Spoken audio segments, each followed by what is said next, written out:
Hello अस्सलाम वालेकुम viewers, welcome to my channel learn with Naaz. Students, आज हम स्टैट्स 301 के असाइनमेंट को सॉल्व करेंगे। अगर आप इसका सॉल्यूशन लेना चाहते हैं तो मुझे कमेंट कर सकते हैं, मैं आपको प्रोवाइड कर दूंगी इजीली। अदरवाइज़ अगर आप किसी और असाइनमेंट के लिए नीडेड है तो उसके लिए भी आप कमेंट कर सकते हैं। सो स्टूडेंट्स, हमारे स्टैट 301 के असाइनमेंट स्टैटिस्टिक्स एंड प्रोबेबिलिटी का सब्जेक्ट है हमारा। इसकी लास्ट डेट 8 दिसंबर है और जो रूल्स हैं असाइनमेंट को सॉल्व करने के ये है कि आप ईमेल के थ्रू आप अपनी असाइनमेंट नहीं सेंड करेंगे, आप LMS के थ्रू असाइनमेंट सेशन में जाके सेंड करेंगे अपनी असाइनमेंट, और मैथ टाइप को यूज़ करेंगे आप अपनी क्वेश्चंस को सॉल्व करने के लिए, और डॉट टॉक्स फाइल में आप सब मतलब कि MS वर्ड में आप अपनी असाइनमेंट सॉल्व करके सबमिट करवाएंगे। सो ये बेसिक इंस्ट्रक्शंस थी जो कि असाइनमेंट के लिए गिवन थी। क्वेश्चन अब हम अपना रीड करते हैं। क्वेश्चन में ये है, फर्स्ट क्वेश्चन हमारा है कि compute the geometric mean and harmonic mean for the following distribution of annual death rate. Students, geometric mean find करने के लिए जो हमारे पास फार्मूला है वो हमारा चैप्टर जो है चैप्टर नंबर 9 है।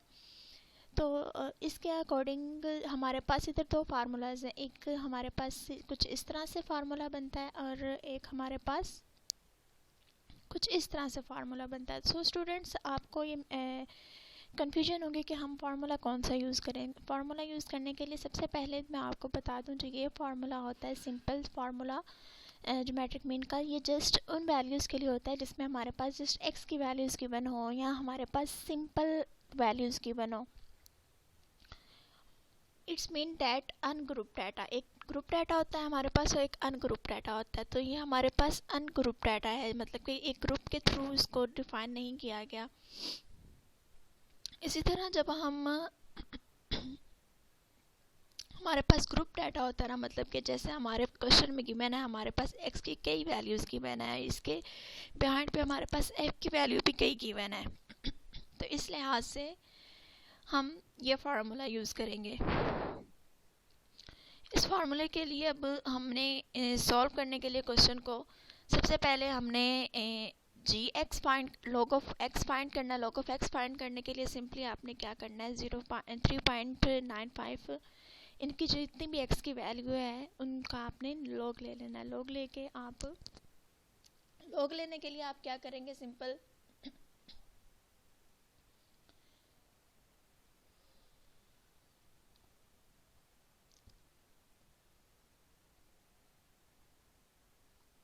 मैंने ऑलरेडी देखिए लॉग कैलकुलेट किया हुआ है 3.95 का। इसका जब हम लॉग लेते हैं तो हमारे पास आती है वैल्यू, काफ़ी बड़ी वैल्यूज़ आ जाती है। तो इसको शॉर्ट करने के लिए सिंपली हम जो 6 है ना यहाँ पे, इसको हम 7 कर देंगे तो हमारा आंसर क्या आएगा, 0.597। तो ये हमारे पास लॉग ऑफ एक्स की वैल्यू आ गई। लॉग ऑफ एक्स जब हम सब एक्स का फाइंड कर लेंगे तो उसके बाद हम क्या करेंगे, जो लॉग ऑफ एक्स होगा उसको हम मल्टीप्लाई करेंगे एफ के साथ।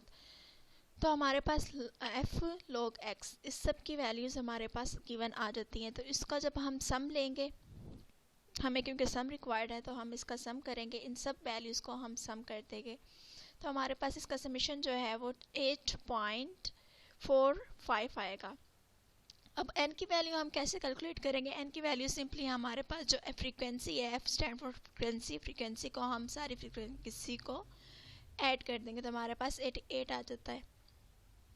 और फिर हम इन दोनों की वैल्यूज़ हम इस फार्मूले में पुट कर देंगे। पुट करने के बाद हमारा ज्योमेट्रिक मीन कुछ इस तरह से सॉल्व हो जाता है। इसको फार्मूले में सिंपली हमने ये वैल्यूज़ जो हमने ऊपर कैलकुलेट किया है टेबलर फॉर्म में, आप इसको टेबलर फॉर्म में अगर नहीं करना चाहते तो आप सिंपली इक्वेशंस की फॉर्म में भी इसको सॉल्व कर सकते हैं। ज़रूरी नहीं कि आप टेबल के अंदर रिप्रेजेंट करके इसको सॉल्व करें। स्टूडेंट, ज्योमेट्रिक मीन के बाद हमारे पास आ जाता है हार्मोनिक मीन। हार्मोनिक मीन के लिए हमारे पास फार्मूला है कुछ ये भी चैप्टर नंबर 9 में हैंडआउट्स में गिवन है आपको, वहाँ जाके आप इसको डिटेल में स्टडी कर सकते हैं। तो सिंपली हमें इस फार्मूले के लिए क्या चाहिए, sum of f divided by x और एन चाहिए। एन हमने पहले भी गिवन सॉल्व किया ऊपर टेबल में। और एन सिंपली ये है कि आपने फ्रिक्वेंसी को सम कर देना सारी, तो 88 हमारा एन का आंसर आ जाता है। और फिर एफ डिवाइडेड बाई एक्स का सम लेना है हमने, तो सबसे पहले एफ एक्स फाइंड करने के लिए हम एफ को एक्स से डिवाइड करते जाएंगे, मतलब 1 को इससे डिवाइड किया हमारे पास ये आ गया, 4 को 4.95 से डिवाइड किया तो हमारे पास 0.808 आंसर आ गया। इसी तरह हमने सारी वैल्यूज़ फाइंड कर ली और लास्ट पे हमने इसका सम इस सब वैल्यूज़ को ऐड कर दिया, तो हमारे पास total f of x find हो गया। अब इसकी सिंपल हम वैल्यूज़ फार्मूले में पुट कर देंगे तो हमारा ये हार्मोनिक मीन फाइंड हो गया। सेकेंड क्वेश्चन क्या है हमारा? सेकेंड क्वेश्चन में हमें उसने कहा है कि आपने मेन डेविएशन फाइंड करना है फ्रॉम मेन को यूज़ करते हुए आपने मेन डेविएशन फाइंड करना है। और सेकंड आपने करना है क्या है, कोफिशिएंट फाइंड करना है मेन डेविएशन के। हमारे पास वेट्स और फ्रीक्वेंसी गिवन है, वेट हमारा ये है और फ्रीक्वेंसी हमारी ये है। मिड पॉइंट फाइंड करेंगे, मतलब कि x की वैल्यू फाइंड करेंगे। x की वैल्यू फाइंड करने के लिए हम सिंपल क्या करेंगे, 65 प्लस 84 इनको ऐड करेंगे दोनों वैल्यूज़ को और 2 पे डिवाइड कर देंगे, तो हमारे पास आंसर आएगा 704.5। इसी तरह हम 85 प्लस 104 इनको ऐड करेंगे और सिंपली 2 पे डिवाइड कर देंगे, तो इसी तरह हमारे पास इसका आंसर 94.5 आ जाएगा। इसी तरह हम सारे मिड पॉइंट फाइंड कर लेंगे तो हमारे टोटल मिड पॉइंट हमें कैलकुलेट हो गए हैं। एफ ऑफ एक्स फाइंड करने के लिए हम सिंपली एफ और एक्स को मल्टीप्लाई कर देंगे, मतलब 9 को मल्टीप्लाई करेंगे 74.5 से तो हमारे पास ये आंसर आ जाएगा। इसी तरह 10 को मल्टीप्लाई करेंगे 94.5 से तो हमारे पास ये आंसर आ जाएगा। ये सारी वैल्यूज़ हमने फाइंड कर ली, तो एफ ऑफ एक्स का जब हम सम लेंगे तो इस सारी कॉलम की वैल्यूज़ को हम सम करेंगे तो हमारे पास कुछ इस तरह से आंसर आ जाएगा 7350।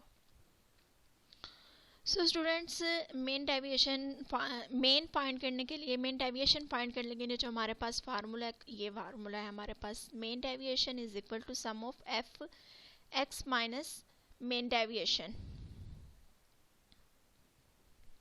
एक्स माइनस मेन डेविएशन नहीं है, ये मेन को रिप्रेजेंट करने के लिए हमारे पास ये फार्मूला है sum of x f of x divided by sum of f. तो हमने एफ ऑफ एक्स की value sum of f of x हमने फाइंड किया है, एफ ऑफ एक्स को हम अब हम सम कर लेंगे और इसका भी हम एफ का भी सम ले लेंगे, तो इसमें हम सिंपली इसकी वैल्यूज़ को पुट कर देंगे। सॉरी, यहाँ पे हमारे पास इस तरह से आएगा। सो नेक्स्ट स्टूडेंट, हमारे पास जब इसको कैलकुलेट कर लेंगे, ये एफ ऑफ एक्स सम का इसको इसकी जगह पुट कर दिया हमने और ये एफ का सम हमने 60 है तो इधर पुट कर दिया, तो सिंपली हमारे पास जो मेन है वो हमारे पास 122.5 आ जाता है। मेन को रिप्रेजेंट करने के लिए सिंपली हम उस वेरिएबल के ऊपर इस तरह से बार लगा देते होते हैं, तो ये जब बार आती है तो इसका मतलब ये होता है कि हमारे पास ये मेन की वैल्यू है। तो अब हम मेन डेविएशन फाइंड करेंगे। मेन डेविएशन फाइंड करने के लिए सिंपली हमने ये फार्मूला है तो इसके अकॉर्डिंग हम क्वेश्चन सॉल्व करेंगे अपना। तो x माइनस मेन मतलब x माइनस मेन फाइंड करेंगे सबसे पहले। तो हमारे पास x की जितनी भी वैल्यूज़ है ये हमारी x की वैल्यूज़ है मिड पॉइंट। अब ये x की जितनी भी वैल्यूज़ है इसको हम माइनस कर देंगे मेन से। मेन हमारे पास क्या है 122.5, तो बारी बारी हम सारी वैल्यूज़ को x की मेन से माइनस करते जाएंगे तो हमारे पास कुछ इस तरह से वैल्यूज़ आ जाएंगी। उसके बाद हमने इसको मल्टीप्लाई करना है f से मल्टीप्लाई करेंगे इन सारी वैल्यूज़ को, हमने इस f से मल्टीप्लाई कर देना है। तो मल्टीप्लाई करके हमारे पास सारी ये वैल्यूज़ कंप्यूट हो जाती हैं। इसके बाद हमने क्या करना है, इसका सम ले लेना है। सम लेने के लिए हम इस सब वैल्यूज़ को ऐड कर देंगे तो हमारे पास कुछ इस तरह से आंसर आ जाएगा। अब इस वैल्यूज़ को हम इस फार्मूले में पुट करेंगे सिंपली 1697 डिवाइडेड बाय 60 हमारा पास n की वैल्यू है। तो हमारे पास यहाँ मेन डेविएशन कैलकुलेट हो गया है from main deviation from main निकालेंगे पहले और मेन के थ्रू हम मेन डेविएशन फाइंड कर चुके हैं। अब coefficient of mean deviation from main मतलब जो हमने मेन डेविएशन फ्रॉम मेन ये फाइंड किया है, इसके हमने कोफिशिएंट फाइंड करने हैं। कोफिशिएंट फाइंड करने के लिए सिंपली हम मेन डेविएशन जो हमने फाइंड किया है 8.27 इसको डिवाइड कर देंगे अपनी मेन की वैल्यू से। तो हमारे पास mean coefficient of mean deviation की जो वैल्यू आ जाएगी वो होगी 0.231। सो स्टूडेंट्स, ये थी हमारी असाइनमेंट स्टैट 301। इसके अलावा अगर आपको अभी भी समझ नहीं आई कोई क्वेश्चन है तो आप मुझे कमेंट कर सकते हैं और कमेंट के थ्रू, और अगर आपको इसका सोल्यूशन चाहिए तो आप मुझे कमेंट कर सकते हैं। I will be provide you soon. So student, अगर इसके अलावा भी आपको कोई और असाइनमेंट चाहिए तो प्लीज़ टाइम से मुझे क्वेश्चन फाइल सेंड कर दिया करें ताकि मैं इसका सोल्यूशन जल्द से जल्द आपको असाइनमेंट का प्रोवाइड कर सकूं। Okay students, like share and subscribe my channel. अल्लाह हाफिज़।